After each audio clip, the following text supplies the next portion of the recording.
В прошлом начальник транспортного цеха нефтегазовой компании Шайдулла Хамидуллин сегодняшние вечера проводит с иголкой в руках.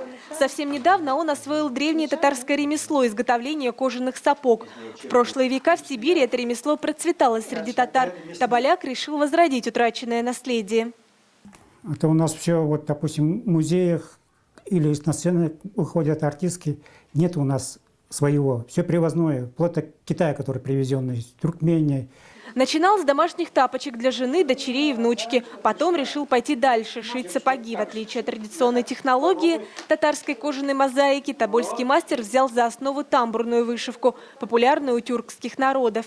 Техника моя, потому что я много литературы читал, в библиотеке там часами сидел, журналы, магазины, везде ходил. Изучил орнаменты, культурологические корни узоров, а в остальном пришлось учиться самому. Вдохновение черпает из творчества известного сибирско-татарского поэта Булата Сулейманова.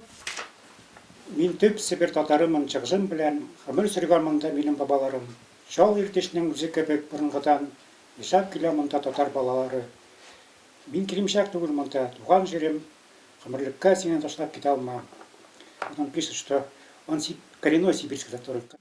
И вот они, волны Иртыша, плещутся на изделиях мастера. Для того, чтобы было удобно работать, все инструменты Шайдулла Хамидуллин смастерил сам. Усовершенствовал под изготовление сапог и обычную швейную машинку. Теперь на ней можно не только шить, но и вышивать.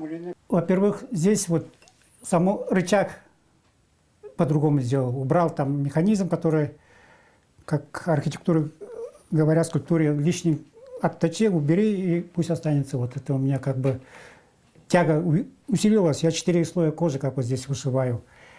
Свою коллекцию татарских сапог Шайдулла Хамидуллин выставил на региональном конкурсе ремесленников, где получил диплом первой степени. Спрос на его авторскую обувь уже есть. Женщины заказывают для посещения мечети, артистки из фольклорного ансамбля для сцены.